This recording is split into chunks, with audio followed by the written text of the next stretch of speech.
Prótese de quadril.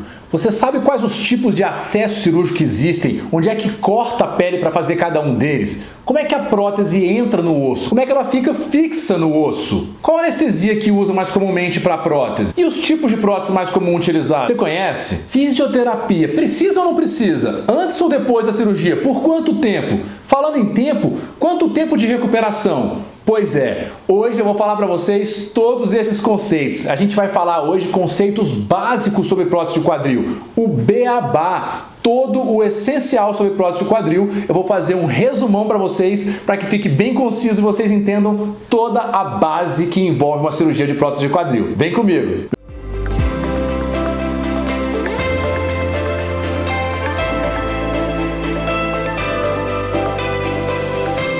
Meu nome é Inácio Ventura, médico ortopedista com especialização em quadril e joelho, há quase 15 anos dedicado a estudar e buscar as principais soluções menos invasivas e mais inovadoras na medicina do quadril e do joelho. E é claro, apresentá-las para vocês aqui nesse canal que é voltado a trazer conhecimento para vocês num nível bastante elevado, mas numa linguagem muito compreensível. E hoje a gente vai falar sobre todos esses conceitos básicos que eu citei para você no início do vídeo. Claro que a ideia não é dar explicações minuciosas, a gente vai fazer um compilado, um resumão dos principais pontos, e eu vou aproveitar para ao longo do vídeo ir citando para vocês que a explicação de cada tópico que será abordado tem algum vídeo para ela ou alguns aqui no canal que aborda esse tema. Vocês vão ver a quantidade de vídeos que existem aqui e que serão citados ao longo deste vídeo. E se você já é um espectador assíduo aqui do canal e sabe que nós temos mais de uma centena de vídeos explicativos sobre medicina do quadril e joelho e tudo de mais inovador e menos invasivo, as técnicas mais modernas para você, mas ainda não está inscrito no canal, não sei por quê, porque não existe razão para isso, já que é extremamente simples, não é burocrático e não custa nada, é só dar um clique aqui embaixo, clicar no se inscrever, clicar no sininho para ser notificado e você já está inscrito, já ajuda o canal, já ajuda o YouTube a entender que esse canal é relevante e entregar esse conteúdo para mais pessoas. Logo,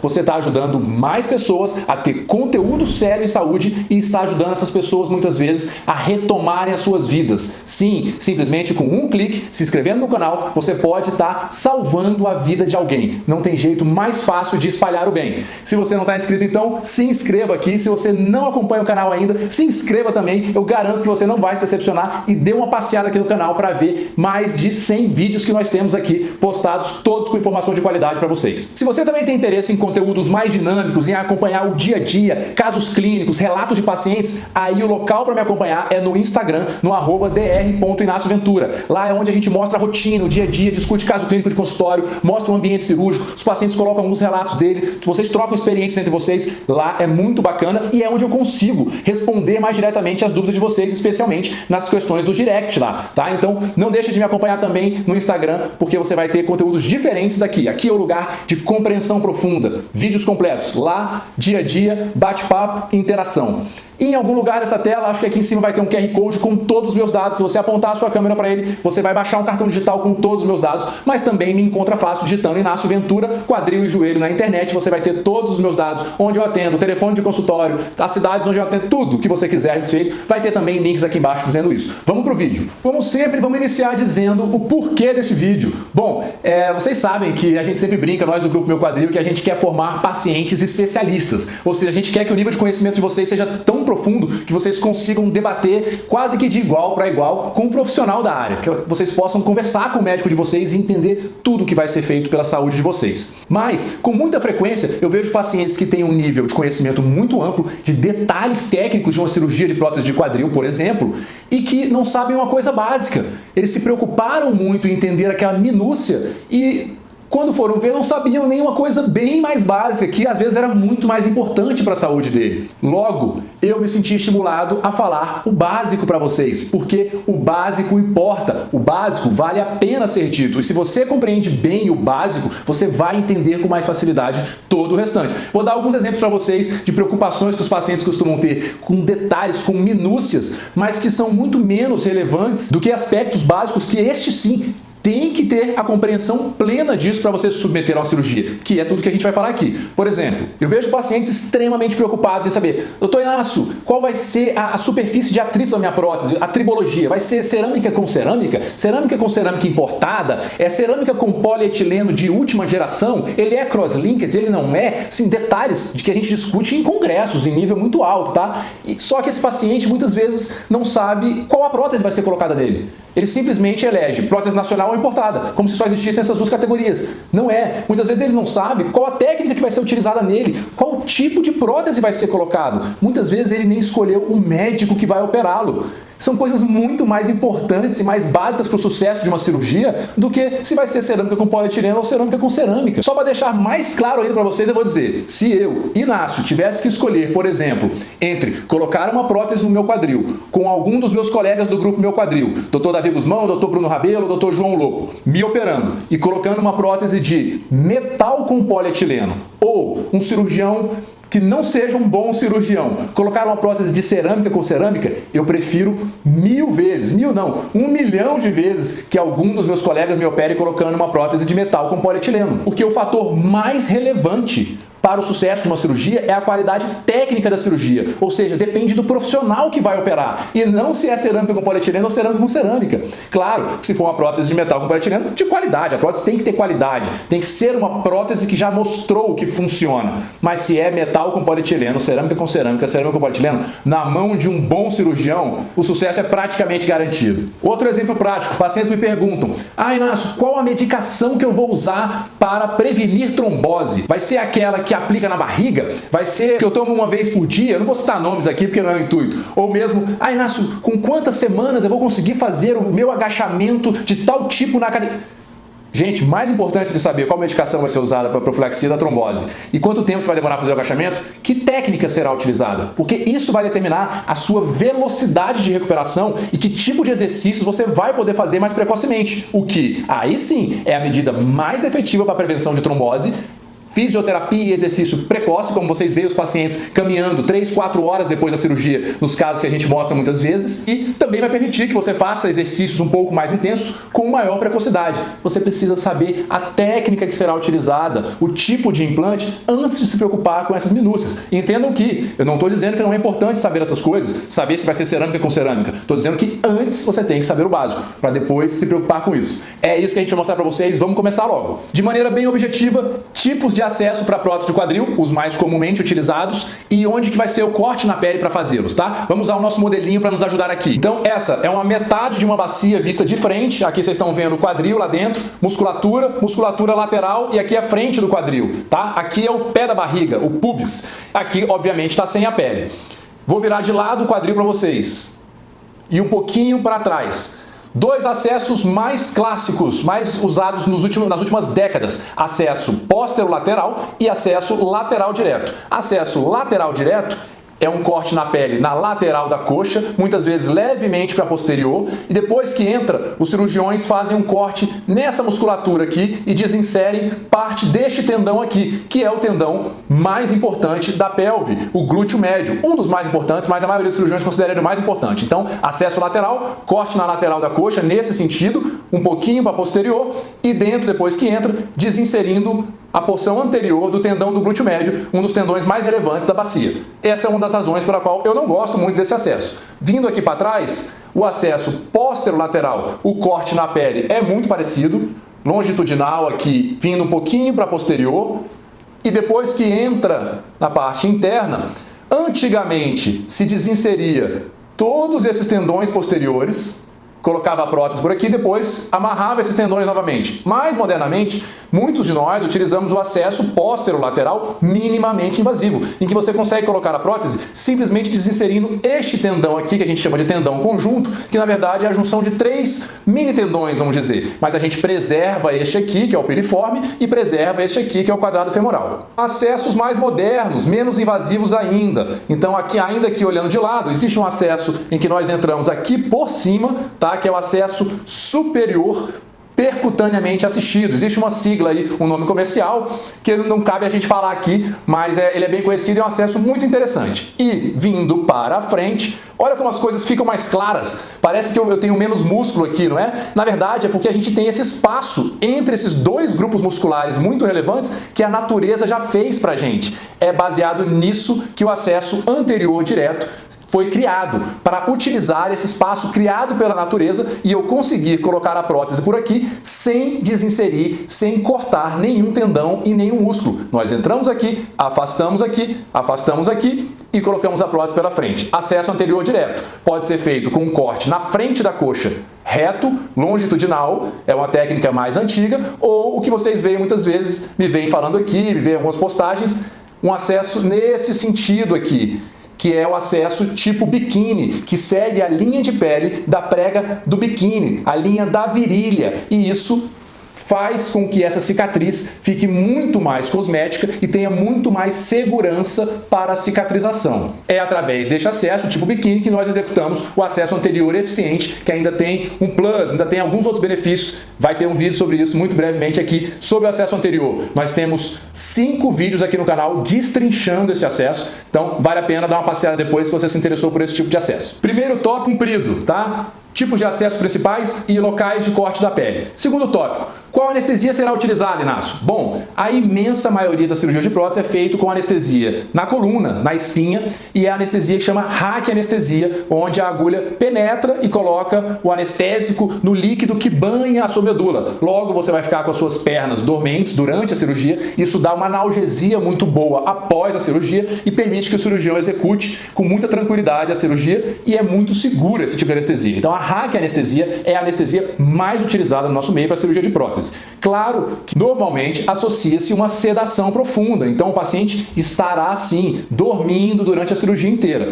Também temos um vídeo aqui no canal destrinchando esse aspecto da segurança da anestesia na cirurgia de prótese e os principais tipos de anestesia. Mas muito frequentemente vai ser uma raquianestesia na coluna, na espinha, com uma sedação para que o paciente durma. Se você quiser saber os outros detalhezinhos sobre anestesia, vai lá no vídeo que está aqui no canal sobre anestesia, que lá eu explico bem em detalhes. O que interessa para você, pelo menos na minha rotina, que a maioria dos pacientes quer saber, é: você vai estar dormindo, você não vai sentir dor nenhuma, mesmo durante algumas horas após a cirurgia, e é extremamente seguro e você vai ter condições de caminhar e dar alguns passos 3, 4, 5 horas após a tua cirurgia. Segundo tópico, então, ticado, comprido, anestesia. Vamos para o terceiro tópico. Colocação da prótese. Como que é que a prótese entra no osso e se fixa no osso? Por onde que ela entra? Como que ela é colocada? E aí a gente vai falar um pouquinho sobre os tipos de prótese. Vamos usar mais alguns modelinhos. E claro, eu não vou esmiuçar tanto, porque também temos vídeos sobre alguns tipos de prótese aqui no canal e um vídeo em que eu destrincho cada tipo de prótese. Muito interessante está aqui no canal. Vamos para o modelinho. Então, relembrando que fêmur, acetábulo, cavidade da bacia. A junção dos dois é que determina a articulação do quadril. Logo, quando nós falamos artrose do quadril, a gente está dizendo que a articulação toda está acometida. A cabeça femoral e a cartilagem do acetábulo, tá? Mesmo quando a gente tem um caso de osteonecrose, que não é tão avançada, ou seja, não chegou a se tornar ainda uma artrose, só a cabeça femoral está destruída, o padrão ouro na literatura, ou seja, o que funciona melhor para as doenças graves do quadril, é a prótese total do quadril, ou seja, a substituição da cartilagem do acetábulo e da cabeça femoral. Isso é o que traz mais sucesso na literatura. Então, prótese total do quadril, o nome vem daí, porque nós substituiremos a cabeça femoral e a cartilagem do acetábulo. É isso que dá certo, viu, gente? Como que faz isso, Inácio? Bom, nós vamos usar aqui um modelo genérico, tá? Mas que tem pequenas variações entre as diversas próteses, mas, de modo geral, você tem uma cabeça ou que está toda acometida por osteonecrose, ou onde a cartilagem está toda destruída, e nós fazemos uma osteotomia, nós abrimos mão dessa cabeça doente, dessa maneira aqui. E ficamos com o osso do fêmur intacto, não se mexe nada na estrutura do osso femoral, tá? Olhando dentro dele, nós vemos o tutano. É um canal oco que nós temos. Todos nós temos esse canal oco dentro do osso da coxa, do fêmur. É a nossa medula óssea, onde ela se encontra, é o tutano, o ossobuco, tá? E nós vamos utilizar esse canal oco para colocar uma prótese de quadril, que pode ser como essa aqui, uma haste cimentada, polida, brilhante, bem lisinha, que vai dentro de um manto de cimento que a gente coloca cimento dentro do canal e desliza essa prótese dentro do canal. Fica assim, depois a gente vem e coloca uma cabeça femoral, que pode ser metálica ou pode ser de cerâmica. E essa haste também pode ser uma haste não cimentada, porosa, de titânio, de uma liga de titânio, onde ela vai entrar no canal por pressão, sem nenhum cimento, e vai se fixar biologicamente ao seu osso. O seu osso vai crescer para dentro dessa prótese. Também colocamos uma cabeça que pode ser de cerâmica e pode ser de metal. Ainda podemos utilizar uma mini haste, uma haste metafisária, que é essa haste pequenininha aqui. E ela vai dentro do canal, só que ela não chega a aprofundar dentro do canal. Só a pontinha dela que entra no canal, porque nessa prótese a gente não teria cortado este pedaço aqui do colo femoral. Todo esse osso aqui estaria preservado e essa prótese fica fixa nessa região, ela não invade o canal. Essa é uma haste metafisária ou mini haste, onde eu posso utilizar uma cabeça de cerâmica também. Um quarto tipo é esse tipo de prótese aqui, ou prótese de resurfacing, onde a cabeça não é ressecada, ela é descascada, vamos dizer assim, e essa pequena haste aqui entra recobrindo esta cabeça. E você fica com uma cabeça metálica assim. Este é um quarto tipo. E na parte da bacia, Inácio, como é que é? Vamos para lá. Acetábulo, nós podemos deixar isso aqui, tirar a cartilagem morta e deixar isso aqui com o osso vivo, colocar também uma camada de cimento e cimentar um polietileno aqui dentro, a prótese cimentada é assim. Isso vem sendo cada vez menos utilizado porque não são os melhores resultados da literatura. Ou eu retiro aquela cartilagem morta, deixo o osso vivo e coloco uma cúpula de titânio bem porosa como essa aqui, assim como é a haste do fêmur, e encaixo isso aqui dentro, exatamente no mesmo formato, onde o seu osso também vai crescer para dentro dessa cúpula por uma fixação biológica, osteointegração, e vai fixar essa cúpula, se Deus quiser, para o resto da vida. E dentro dessa cúpula, a gente coloca um polietileno especial, de última geração, de preferência, e aqui está feita a parte acetabular. Mas eu também posso colocar dentro dessa cúpula metálica do acetábulo outra cerâmica. Então a gente coloca uma cerâmica dentro da cúpula metálica e seria uma prótese com a parte acetabular em cerâmica. No caso da resurfacing, mesma coisa, deixamos aqui o osso vivo e colocamos uma cúpula de metal. Tá? Neste caso aqui, encaixamos essa cúpula sem cimento também, só que como a cabeça não foi ressecada, foi só recoberta, eu não tenho espaço para colocar, por exemplo, uma cerâmica aqui dentro, o que é uma desvantagem relativa a essa prótese, que nós não podemos usar uma superfície de cerâmica, que é uma das que apresenta os melhores resultados na literatura, assim como os polietilenos de última geração. Então a gente vai ter, na verdade, uma articulação de metal com metal, é assim que funciona a resurfacing. E no caso das próteses padrão ouro, a gente vai ter aqui o fêmur articulando com outro polietileno especial ou com outra cerâmica e funcionando aqui normalmente. Então, reforçando alguns pontos importantes do que a gente debateu aqui, primeiro ponto, que muitos pacientes confundem isso, vocês vejam que não existe uma prótese inteira de cerâmica. Alguns pacientes falam, a minha prótese é de cerâmica ou a minha prótese é de porcelana. Toda prótese tem componente metálico. Tá? O que é de cerâmica é a cabeça que vai em cima da haste ou o insert, aquele pedaço da bacia que vai dentro da cúpula metálica. Então a prótese de cerâmica com cerâmica, as superfícies de atrito são de cerâmica, mas eu tenho uma haste metálica e tenho uma cúpula acetabular metálica. Isso é um ponto que os pacientes têm muita dúvida, eles acham que tem uma prótese que é inteira de cerâmica, mas por enquanto não tem ainda disponível para uso, vamos dizer assim. Outro ponto importante que os pacientes também têm dúvida é que vejam que todas essas próteses que eu mostrei são próteses totais de quadril, inclusive a prótese de resurfacing. Tem alguns pacientes que falam, não, resurfacing não é prótese. Como não? Vocês viram que é. Ou então dizem, não, resurfacing é diferente de prótese total. Não, não é. Resurfacing é um tipo de prótese total. Um tipo de prótese prótese total, onde não se resseca a cabeça, se recobre ela, tá? E aí vocês veem que a gente tem todos esses tipos de próteses e nós podemos fazer combinações diversas desses tipos. Eu tenho um acetábulo sem cimento ou com cimento. No sem cimento, eu posso usar um polietileno de última geração ou uma cerâmica dentro da cúpula metálica.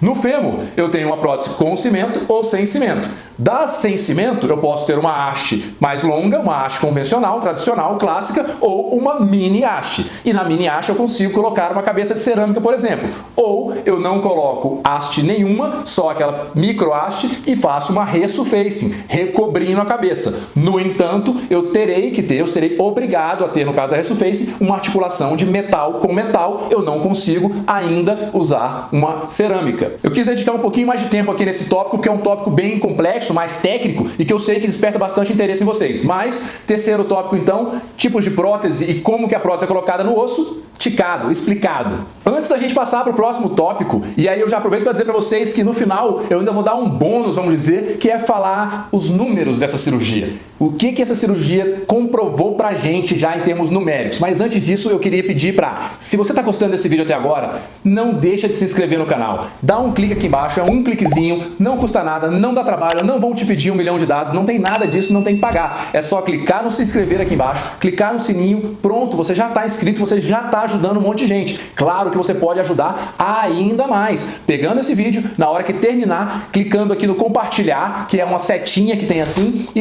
escolher por onde você quer compartilhar, pelo grupo de WhatsApp, pelo e-mail, por onde for, tá? Mas espalhando esse vídeo ativamente para o maior número de pessoas possível que você puder mandar. Grupo de família, grupo da igreja, grupo da academia, espalhe e fala, olha que conteúdo legal, alguém pode estar precisando, me ajudem a espalhar também. E assim a gente ajuda um monte de gente e salva vidas, tá bom? Não esqueçam também de me seguir lá no Instagram, no @tr.inacioventura, porque lá a gente debate conteúdos bem dinâmicos, como eu falei para vocês, do dia a dia e com mais interação com vocês e com outros pacientes. Aproveito para relembrar que, como eu disse que ia citar aqui, a hora que eu falasse aqui, vídeos que tem no canal, aqui no canal tem vários vídeos, 3 vídeos ou 4 sobre mini haste, bem interessantes para quem se interessou por essa ideia de uma haste mais curta que não entra no canal femoral e que pode usar a cabeça de cerâmica e acetábulo de cerâmica. Opa, gostei dessa mini haste. 3 vídeos aqui no canal. Muitos vídeos em que eu falo de prótese de maneira geral. Muito em breve um vídeo somente de resurface que a gente vai fazer e um vídeo muito completo onde eu destrincho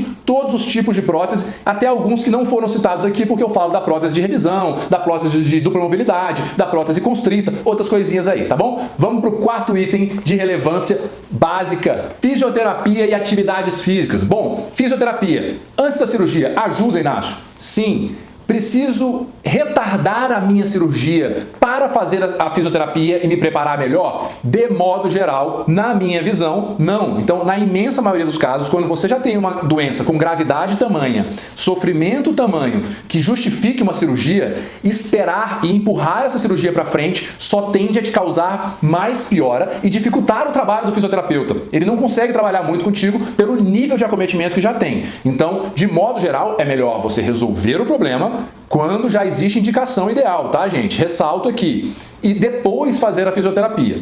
No entanto, existem situações em que a gente não pode operar por alguma razão naquele momento, por questões pessoais da vida, por questões clínicas de saúde, por qualquer questão que seja, e que eu vou ter que esperar um tempo até fazer a cirurgia. Nessas situações, vale muito a pena, em vez de simplesmente ficar esperando o tempo chegar, sim, fazer uma fisioterapia, mesmo que não se consiga fazer tanta coisa, vamos dizer assim, como os pacientes falam, mas meu fisioterapeuta não consegue fazer nada. Um preparo básico já ajuda muito pensando no pós-operatório, na qualidade da tua recuperação, no teu tempo de recuperação. E mesmo em situações em que a gente não ficou fazendo fisioterapia, a gente foi direto para a cirurgia, é de praxe e eu estimulo fortemente que haja no mínimo um encontro, mas idealmente alguns encontros pré-operatórios com o fisioterapeuta para que ele entenda você antes da cirurgia e isso ajuda ele a trabalhar no pós-operatório, saber como é que você era antes e como é que você ficou depois. Quando você chega para o fisioterapeuta a primeira vez depois da cirurgia, ele perde um pouco esse parâmetro. Então, o primeiro ponto em relação à fisioterapia pré-operatória, eu queria dizer isso. Para a fisioterapia pós-operatória, é importante vocês saberem que ela é essencial, na minha visão. E detalhe, tem que ser bem feita. Então, não é qualquer fisioterapia, não é enganoterapia, é fisioterapia mesmo, com gente competente, com experiência, que sabe trabalhar com pós-operatórios de quadril. E mais, que tenha afinidade com o médico que te operou, que tenha contato próximo, para que eles estejam conversando sempre depois da cirurgia e isso leva aos melhores resultados possíveis. Isso faz com que o fisioterapeuta entenda e conheça a fundo tudo o que aquele médico deseja para cada paciente especificamente. Até mesmo porque ele conheceu o paciente antes da cirurgia. Ele conhece a técnica que o médico utiliza, ele sabe como é feita, ele sabe as qualidades. Então, fisioterapia, na minha rotina, está presente 100% das vezes. Quando, Inácio? Precoce, tá? A gente vai falar um pouquinho de pós-operatório daqui a pouco, mas quando começa? No dia da cirurgia. No dia da cirurgia você vai começar a sua fisioterapia e, na minha rotina, uma média razoável são 3 meses de fisioterapia, sendo que no mês final você praticamente está fazendo musculação. Então tirem da cabeça de vocês que fisioterapia é aparelhinho, é choquinho, é laser, é ultrassom. Isso são alguns recursos que os fisioterapeutas têm, mas fisioterapia não é isso. Fisioterapia é exercício, tá? E não existe um marco. Aqui acabou a fisioterapia, aqui começou a atividade física. É um contínuo. Quando o fisioterapeuta vai dando alta para o paciente, ele praticamente já está fazendo quase tudo na academia, ele já está na mão do profissional de educação física, ele nem sente que mudou as coisas, porque não muda. Uma coisa vai se continuando e quando o paciente vê, ele já está fazendo tudo na academia. Então, em relação à fisioterapia, bastante ciência de tudo isso que eu falei. A importância no pré, mas também não a ponto de postergar uma cirurgia. A importância no pós, como ela funciona como um contínuo com a atividade da educação física e dos exercícios e que ela deve iniciar precocemente. Com esse gancho, vamos falar de atividade física rapidamente. Inácio, posso ou não posso fazer atividade física? Bom, repito, aqui no canal tem 2 ou 3 vídeos sobre fisioterapia e essa interação entre fisioterapeuta e médico e tem muitos vídeos também sobre a relação atividade física e prótese do quadril. Então, sim, você vai poder fazer atividade física com uma prótese de quadril. Qual, Inácio? Com que intensidade? Depende. Depende de qual técnica foi utilizada, depende de qual implante foi colocado, depende da qualidade que a cirurgia foi feita, depende do como o seu profissional, o seu cirurgião pensa, depende do que ele conversou com você, depende do quanto você se prepara para essa atividade, depende do que você está disposto a assumir para a sua vida com essa prótese de quadril. O quão importante para você é a atividade física? Para mim, eu julgo ela essencial. Não existe saúde sem atividade física. Por isso, meus pacientes de prótese de quadril todos são estimulados a fazer atividade física. E muitos, na minha história, iniciaram a sua prática após a colocação da prótese de quadril. Ficaram tão estimulados com a fisioterapia do pós-operatório que engataram e ficaram viciados em atividade física. Então, sim, você vai fazer atividade física com prótese do quadril. Detalhes, minúcias vão depender de todos esses outros fatores que eu falei e de uma conversa franca, olho no olho. Por isso que cada paciente é único e cada cirurgião tem a sua visão adaptada para cada paciente. Daí a importância de uma consulta individualizada. Mas sim, atividade e prótese do quadril combinam muito e com excelentes resultados, inclusive a médio e longo prazo. Mais um itemzinho então, ticado, fisioterapia e atividade física, mais um item básico que vocês têm que saber a respeito para ter sucesso na sua cirurgia de prótese. Vamos para finalizar agora, falar rapidamente os marcos de pós-operatório, que as pessoas querem muito saber. Inácio, quanto tempo para isso? Quanto tempo para isso? Quando eu vou voltar para o meu trabalho, eu preciso de licença, eu vou poder dirigir, eu vou largar a muleta? Então, reforço, existe um vídeo aqui no canal destrinchando passo a passo, explicando em detalhes cada etapa do pós-operatório de uma prótese de quadril. Existe um outro vídeo falando o que a literatura mostra e das inúmeras vantagens nessa recuperação pós-operatória quando se utiliza o acesso anterior eficiente, mas eu vou dar uma geral para vocês aqui das médias, tá? Entendam, médias, existem muitas variações a depender da técnica, do cirurgião, do paciente, do preparo, da fisioterapia, de tudo isso que a gente fica repetindo aqui. Cada situação deve ser individualizada, mas de modo geral, o pós-operatório de uma prótese de quadril, vou falar baseado na literatura e baseado na minha experiência, como funciona a rotina comigo, após a cirurgia, cerca de 4 horas depois da cirurgia, em média, o fisioterapeuta vai estar no teu quarto, te mostrando os principais exercícios a serem feitos nessa etapa, te mostrando como sair da cama, como ir ao banheiro e dando alguns passinhos com você, te colocando de pé, te colocando caminhando poucas horas após a cirurgia, 4, 5, 6, depende de uma série de fatores, para que você fique na vertical e sinta o que é pisar com o seu quadril novo. Isso tem um efeito magnífico no seu psicológico, no seu cérebro reconhecendo uma cirurgia recém-feita e na prevenção de complicações, como trombose, por exemplo. Isso é mais efetivo do que qualquer medicação, acredite em mim. Fez essa fisioterapia, você pode se enquadrar num grupo de pacientes que está extremamente bem e que não quer passar a primeira noite no hospital e pode querer ir para casa. Sim, existem pacientes que operam e têm alta no mesmo dia? Claro que existem. A gente vai falar com mais detalhes sobre isso, mas sim, você pode ir de alta no primeiro dia de cirurgia, tá? Operou de manhã, vai embora à noite, dormir em casa. A maior parte dos pacientes passam uma noite no hospital e no dia seguinte de manhã já acorda se sentindo melhor, vai tomar um café da manhã, vai fazer mais uma sessão de fisioterapia e aí sim vai para casa em torno de 20 horas após a cirurgia. Essa é a minha rotina, repito, na maior parte dos casos. Foi de alta no primeiro dia, caminhando com auxílio, com 2 muletas, com andador, alguns pacientes com 1 muleta, com algum auxílio. E vai fazer fisioterapia a primeira semana inteira. Quanto tempo de muletas, Inácio? Varia, mas em média, 2 a 3 semanas deve usar alguma muleta, mesmo que seja só uma ou às vezes uma bengalinha. É também neste período quando você deve voltar a dirigir com segurança. Então, normalmente, quando o paciente está largando a muleta, na virada da 2ª para a 3ª semana ou da 3ª para a 4ª, é quando ele volta também a dirigir. Atividades práticas, tipo trabalho. Se o seu trabalho for um trabalho burocrático, sentado, administrativo, com algumas orientações, em torno de 15 dias depois você deve estar trabalhando com bastante conforto. Que é também, para mim, Inácio, o primeiro marco temporal. Então, o primeiro marco de pós-operatório, para mim, é o período ali entre 10 e 15 dias de pós-operatório, tá?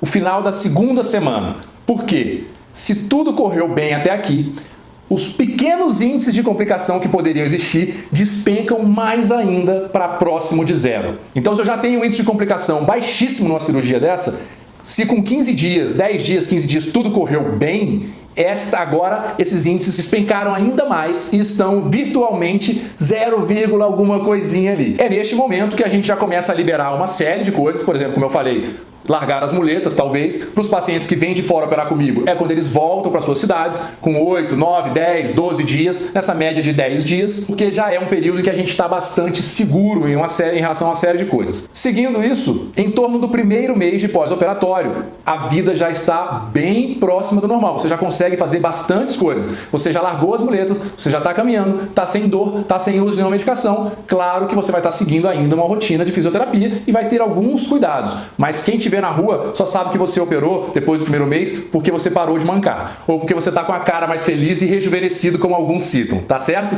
Na 6ª semana, eu considero o segundo marco muito importante, porque se deu 6 semanas e não aconteceu nada de ruim, agora sim, a chance de acontecer alguma coisa é ínfima, quase desprezível. E já é o momento também em que a fisioterapia vai começar um trabalho bastante intenso de musculação. Então, 6ª semana, segundo marco importante para mim. E aí você vai maturando, evoluindo na musculação e nos exercícios e ajustando finesses, ajustando o jeito para andar mais naturalmente, exercícios de um pouco mais de demanda. Essas 6 semanas, da 6ª até a 12ª, são ajustes finos. É o momento em que você deixou de ficar bom, você vai ficar ótimo, você vai ficar impecável. É isso que a gente quer. Essas 6 semanas entre a 6ª e a 12ª é para deixar você impecável. É assim que a gente conversa quando eu falo com os meus fisioterapeutas que trabalham junto comigo. A gente fala, pô, agora é a hora de maturar, do ajuste fino, tá? Para que aí sim, no terceiro marco, que é entre a 10ª e a 12ª semana,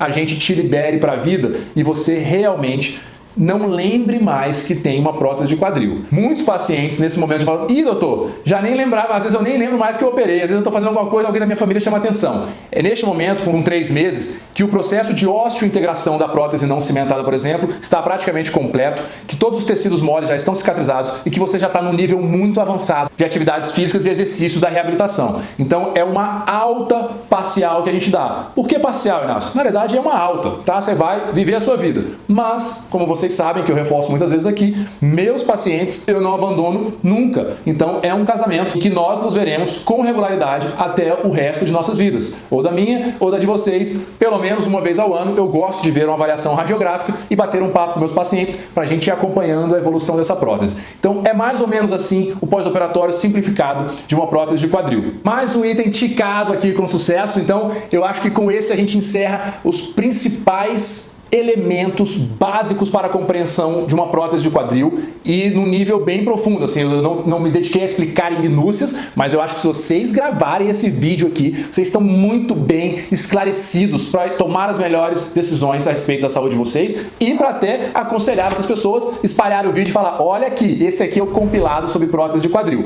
Para a gente fechar com chave de ouro, vamos dar aquele bônus que eu falei para vocês, que é deixar bem claros os números e as taxas principais relativas à prótese de quadril, para vocês entenderem o porquê nós somos tão apaixonados por essa cirurgia, nós cirurgiões de quadril, e eu especificamente, eu sonho com prótese de quadril, eu converso sobre prótese de quadril o tempo inteiro, porque essa cirurgia é realmente magnífica, fantástica, tá? Não é à toa que foi eleita a cirurgia do século, no século passado. Tamanha a transformação que ela gera na vida das pessoas. Ela é considerada por muitos a melhor cirurgia, a cirurgia de melhor relação de risco-benefício de toda a medicina, porque é uma cirurgia com taxas de satisfação altíssimas e ínfimas taxas de complicação. Claro, nas melhores condições, gente, nas melhores condições, bem feitas, feitas por um profissional que tem experiência nisso, que vai tomar as melhores decisões, escolher os melhores implantes, conversar com você abertamente, escolher as melhores técnicas, operar no melhor hospital. Claro, os resultados são tão positivos por isso, porque é uma cirurgia planejada e a gente espera que você escolha as melhores condições possíveis para entregar a sua saúde, para entregar os seus quadris, porque a gente só tem 2 quadris, tá? E isso não tem preço. Então, falando de números, não é à toa que essa cirurgia, alguns trabalhos chegam a mostrar um índice de satisfação pessoal dos pacientes com ela de 95%. Isso é um absurdo quando a gente está falando de uma ciência humana, a gente está falando de um ser vivo. Então, na verdade, um médico ou uma equipe com seres vivos e um paciente que é um ser vivo que vai ser tratado e acompanhado por um fisioterapeuta, ou seja, são muitas variáveis biológicas e ainda assim 95% dos pacientes se dizem satisfeitos com essa cirurgia em alguns trabalhos. Isso é um absurdo de bom, é bom demais, tá? Outro índice muito empolgante é o índice de pacientes que dizem que realmente esqueceram que operaram. É o que a gente chama o forgotten hip, o quadril esquecido. Eles atingiram um nível tão grande de evolução e de funcionalidade, de coisas que eles são capazes de fazer da vida, que eles nem lembram que passaram por uma cirurgia. Esse índice é superior a 80%. Tem trabalhos que mostram mais de 80% dos pacientes atingindo o forgotten hip. Não se lembram que operaram de tão bem que eles ficaram depois da cirurgia. Não tem, gente, isso é magnífico demais. Não sou eu que estou dizendo, tá? Isso está na literatura e a gente vê no nosso dia a dia. Isso, vocês podem conversar com o médico de vocês, ele vai falar números parecidos com esse que eu estou falando para vocês. Claro que varia de um trabalho para outro, do que você escolhe ler, mas é muito marcante esses resultados positivos. Ah, mas Inácio, eu tenho medo ainda. Você está me falando tudo isso aí, essas maravilhas, mas eu ainda tenho medo porque eu tenho medo de complicação. Então vamos falar das complicações rapidamente, porque não vale a pena nem a gente perder tempo com isso aqui. As mais frequentes: infecção, índices menores do que 1%, menores do que 0,5% se todas as condições adequadas forem escolhidas. Trombose, menor do que 0,5% em alguns trabalhos, menor do que 1% quase sempre. Luxação, menor do que 0,5%, sendo que com algumas técnicas, acessos especiais, esse índice reduz muito ainda para muito próximo de 0,3%, 0,2%. Ou seja, as 3 principais complicações têm todas elas índices inferiores a 1%, às vezes inferiores a 0,5%. De média na literatura, se você juntar toda e qualquer complicação que possa ocorrer nessa prótese, não passa de 4% a chance disso acontecer. Gente, é muito sucesso para muito pouca coisa ruim. Por isso, a excelente relação de risco-benefício que eu falei para vocês. E digo mais, nos países que estudam muito custos, a excelente relação de custo-benefício, ou seja, é o melhor investimento financeiro que o dinheiro de um sistema de saúde pública, ou seja lá de onde vem, pode pagar, tendo em vista os benefícios que ele traz para esse paciente, para essa população que volta a trabalhar, a ser economicamente ativa, a produzir, voltam a viver suas vidas, viver com suas famílias, ser felizes. Então não é brincadeira. A gente só tem que rasgar elogios mesmo a essa cirurgia que é a prótese de quadril. Claro, nada na medicina é 100% em tudo, são as mil maravilhas, funciona para todo mundo, não é assim. E lembrem-se sempre de algumas coisas que não custa reforçar. Existem pessoas, por exemplo, que estão assistindo, que vão falar: eu tive um exemplo negativo, ou eu conheço alguém que teve. Óbvio, tá, gente? Infelizmente, vai acontecer pontualmente situações assim, e é claro que a gente está falando que deve-se buscar sempre as melhores condições. Então, quanto melhor a condição escolhida, o profissional, o local, o implante, a técnica, a experiência de quem vai me operar, a equipe... Esses índices de complicações chegam a próximo de zero e os índices de satisfação sobem muito próximo, mais próximo ali dos 95% ou até mais, tá? Isso é óbvio. E também não custa reforçar aqui, cada caso é um caso. Eu estou falando para vocês, muitas das vezes aqui ao longo do vídeo, de médias, tá? Existem casos extremamente mais complexos e vão ter que ser avaliados. Nada substitui a individualização do tratamento e uma consulta olho no olho com uma avaliação minuciosa do seu caso. Mas tenho certeza que deu para compreender bem agora a base, o beabá da prótese do quadril. Se você gostou, mais uma vez eu peço, se inscreve aqui no canal, dá o seu joinha, curte aqui, coloca o seu comentário e espalhe esse vídeo para o maior número de pessoas possível. Copia o link aqui embaixo, coloca a setinha do compartilhar, copia o link e espalha nos grupos de WhatsApp todos. Fala, gente, olha isso aqui, espalha, vai espalhando. Vamos criar essa corrente do bem, porque assim o canal cresce, assim mais pessoas são ajudadas, assim você vai receber agradecimentos no futuro de pessoas falando, sabe aquele vídeo que você me mandou? Aquele vídeo me fez tomar uma decisão que mudou a minha vida. Isso é muito gratificante. Eu vou dizer para vocês que é muito bacana. Enche o coração da gente de alegria, certo? E para quem quiser me seguir, eu peço e estimulo fortemente que me siga lá no Instagram, no @dr.inaciventura, para que a gente possa ter um contato mais próximo, esclarecer dúvidas. É por lá que eu consigo fazer isso com maior facilidade e vocês acompanhem mais o dia a dia, casos clínicos, coisas mais dinâmicas são os conteúdos que a gente posta lá. Muito obrigado por ter acompanhado esse vídeo. Não saia aqui do canal, toda semana tem vídeo novo. Um grande abraço e até o próximo vídeo.